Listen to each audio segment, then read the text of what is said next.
Parti, du coup, soirée de la 14e journée de la course de la liberté. Donc journée de repos, on a fait une initiation de Muay Thai tout à l'heure, on a retrouvé des gens très sympathiques.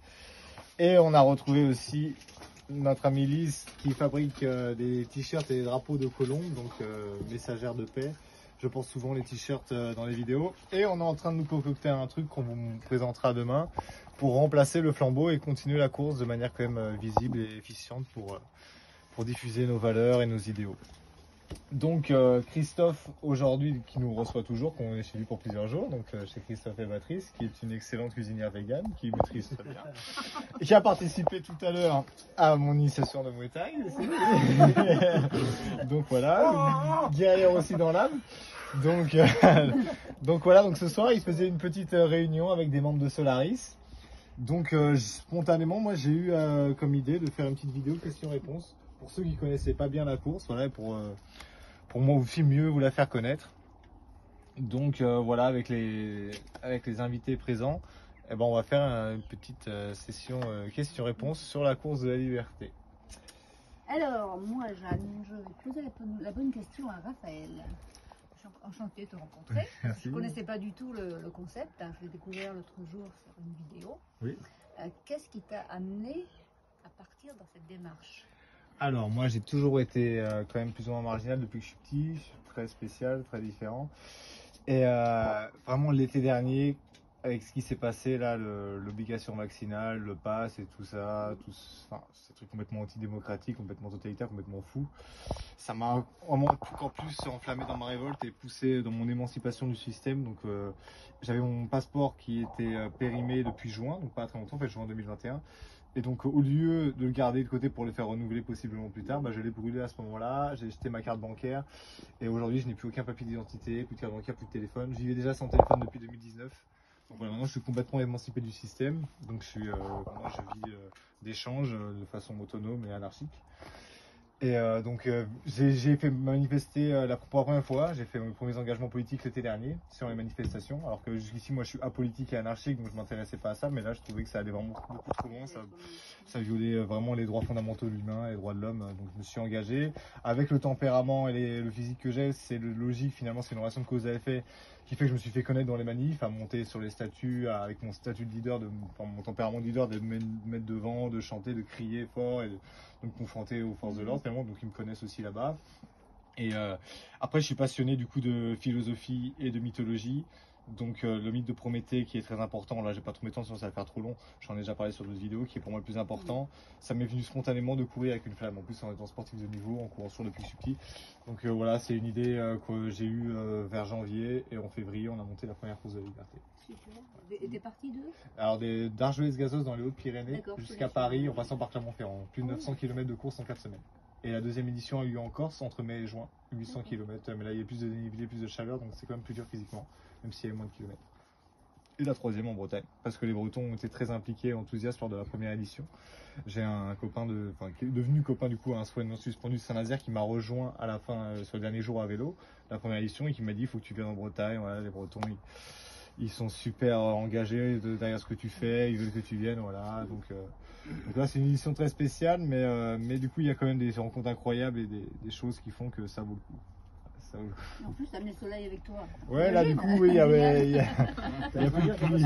Alias le feu. Il n'y a plus de pluie, ouais. Là, depuis que je suis là, oui, c'est le feu, c'est sûr. C'est le feu. C'est le feu. Je laisse la main à... Pour l'instant, Franck? ouais, écoutez, vous allez faire le début, on va le début et la fin. Le Mont-Saint-Michel au 27 août. 27 août. Ouais, et la dernière semaine, il y a des marches qui s'organisent en parallèle, il y a des gens qui vont nous suivre en mini-camion, en voiture. Ça risque d'être pas mal, donc voilà, essayez d'être là le samedi 27 août au Mont-Saint-Michel, il y aura du monde à l'arrivée. Et même sur les derniers jours, dans les étapes, voilà, ça va être une belle fête, je pense. Et l'accueil que tu as eu en général, surtout depuis le début de ton parcours? Voilà, du coup, c'est ça, c'est assez excessif. Il y a eu 4 nuits qu'on a passé dehors, on n'a pas trouvé d'autres. Mais sinon, le premier jour à Saint-Nazaire, on est arrivé sans rien, sans matériel, sans voiture. Et il y a des gens qui sont greffés à la course spontanément, qui ont proposé d'amener nos affaires, d'amener Olan à l'arrivée, et ils nous ont suivis pendant une semaine avec leur camion. Donc, et là, on a rencontré une personne à la vie claire qui nous a accueillis le lendemain soir chez elle et qui nous a prêté une voiture jusqu'au 27 août.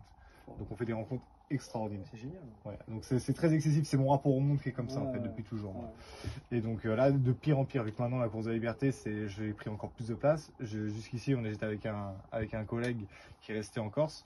Là, du coup, je suis parti avec Olan, mais maintenant, je m'occupe de beaucoup plus d'organisation finalement, en plus de la courir, et de la présenter maintenant. Donc c'est beaucoup plus mon énergie finalement qui est en jeu, et donc mon rapport au monde a toujours été très difficile, très excessif. Je pars vraiment d'un bout à l'autre. Il y a des fois où tout me sourit, tout est fabuleux, et des fois où tout est extrêmement rude et austère. Donc, voilà. Il t'est arrivé une drôle d'expérience hier, Raphaël? Oui. Donc, tu veux en parler? ouais, bah, j'en ai déjà parlé hier, mais je vais répéter encore. Du coup, hier, je courais sur le but de la course de la liberté, je courais avec ma flamme, et vu qu'il y a des conditions en ce moment de canicule, de sécheresse et d'incendie qui ont été signalés dans les lieux où on est passé, donc les gendarmes ont essayé de m'arrêter, sans succès au début. 2 voitures suffisaient pas, ils ont dû en ramener une du psy en plus. Et à un moment, j'ai dit bon allez, si je me bats avec eux, ça risque d'être la fin de la course quand même, on va la préserver. Donc finalement, ils m'ont apprécié comme toujours, les gendarmes et les policiers finalement. Et donc ils ont tout fait pour que ce soit placé sans suite le plus vite possible, mais le flambeau nous a été confisqué, et pour le récupérer ça risque d'être compliqué. C'est pour ça qu'on travaille actuellement avec Lise à faire un substitut. On vous montrera demain, ça risque d'être pas mal quand même. Voilà. Donc toujours de pire en pire, et donc je suis arrivé avec 5 heures de retard hier à Brest. Je suis reparti perturbé, je me suis trompé de chemin, j'ai fait 30 km d'affilée aux heures les plus chaudes de la journée. Je suis allé me déshydraté. Ça a été une dure journée hier, ça tombait bien que ce soit au repos aujourd'hui. Voilà. Ben, merci pour tout ce que tu fais. Merci à vous. Il faut le faire, franchement. Pour tout le monde que vous avez fait. On espère que ça passe, le message. Oui, on fait de notre mieux. D'où est-ce que tu tires toute cette énergie, tout ce qui anime cette espèce d'esprit de rébellion?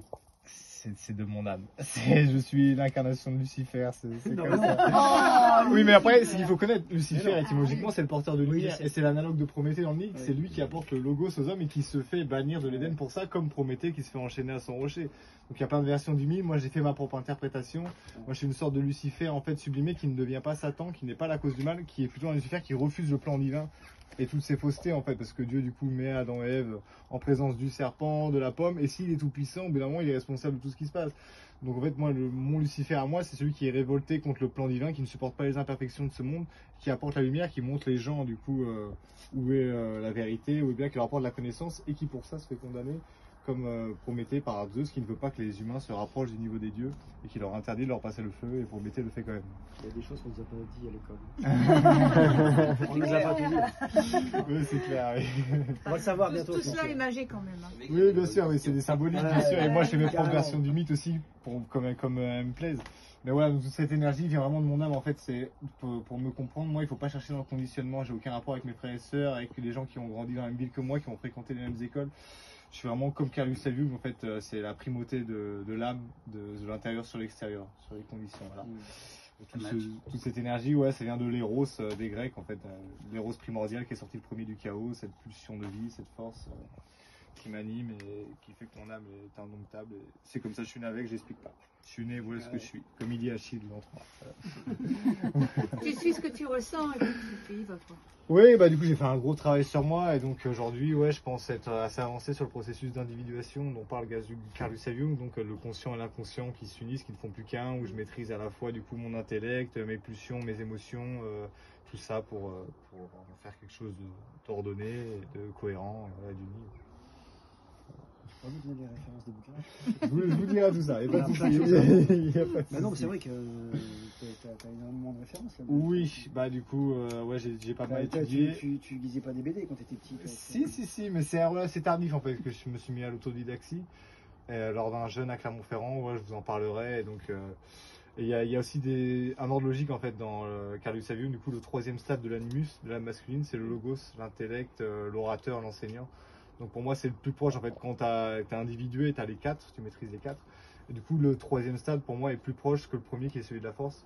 Donc on dirait pas comme ça, mais en fait ma force physique quand même aujourd'hui est plus sensible. Je dois faire très attention à mon hygiène de vie pour la maintenir.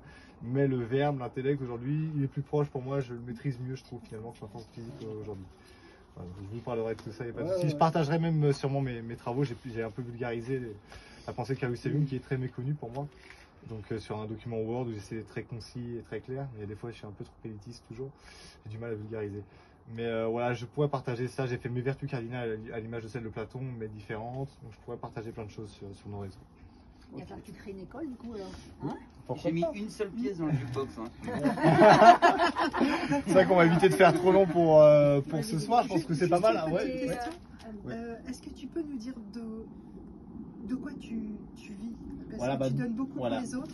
D'échange. Du coup, je suis dehors. Vu que moi, je me baigne à la rivière avec chez Maïssive à la main, j'ai besoin que d'un peu de sous pour manger. Donc, je donne, comme j'ai fait cet après-midi, des cours de boxe thaïlandaise à prix libre. Je fais aussi du woofing et des chantiers participatifs. Je suis logé et nourri contre ma force de travail. J'ai été dans des écolieux. Mais aujourd'hui, c'est surtout grâce aux cours de Muay Thai. Et maintenant, depuis février, grâce à la course de la liberté. Voilà, donc les gens me donnent ce qu'ils veulent. Pareil, au passage, il y a des cagnottes. J'ai très peu, mais moi, tant que je mange, je suis content. Et après, une fois que la course est finie, Alors, est-ce j'ai que tu as vraiment comme projet? dans le Oui, dans le présent, présent, mais dans au le mois de présent, septembre, ouais. j'ai quand même pas mal de choses. Je dois avoir un copain normalement dans les Pyrénées. Je suis invité chez un de mes gamins dans le Loiret pour son anniversaire le 25 septembre. J'ai une petite maman qui a son anniversaire le 27 septembre. Elle est dans l'Aude, ça va faire un peu serré, mais ça peut se faire. Après, bah, ça dépend de la situation géopolitique aussi, si je m'engage dans d'autres courses, ou moi, si On passe crée des choses guerriers. plus rudes. Ouais, moi, moi, je suis prêt à un engagement plus total. C'est ma vie, donc ça dépend pas que de moi. On va voir. Mais je vis vraiment dans le présent. Ou pourquoi pas après d'autres éditions de la course de la liberté, la traversée des Pyrénées, ça pourrait être intéressant. La Pyrénéaïca de l'Atlantique à la Méditerranée. Et voilà, mois septembre, là, du coup, pour l'instant, j'ai d'autres trucs de prévus, mais octobre, peut-être une 4e course. Ou alors, si c'est levé, bah, tant mieux, je pourrais essayer de reprendre les combats ou de monter mon école de Muay Thai. Et sinon, si c'est un engagement plus dur, bah, moi, je suis prêt à aller à la guerre aussi. Merci beaucoup, Raphaël. Ouais, merci à vous. Bravo. Et bienvenue en Bretagne. Merci, ça fait un moment que j'y suis et ouais, je m'en souviendrai et je vais revenir parce que du coup, c'est ce que je fais après les courses. En fait, les aventures elles s'arrêtent pas. Je repasse voir les gens. J'ai plein de foyers maintenant entre les Pyrénées et Paris et je pense que je vais en avoir aussi ici. Donc je reviendrai et je ferai un petit tour plus intime. Ouais. Tu reviendras quelques jours. Oui, bien sûr, bien sûr, bien sûr. Bah, magnifique, Super. Raphaël. Ouais. Merci Bravo, beaucoup. bravo, félicitations. Merci beaucoup. Tu es une belle lumière. Merci, Voilà. Lucifer, pour m'aider. C'est le feu. C'est C'est le feu. Et donc pour finir, on va peut-être crier tous ensemble liberté. Ouais. Avec plaisir. Allez, plaisir pour prendre l'élan pour tout le monde. Allez, à 3. 1, 2, 3. Liberté!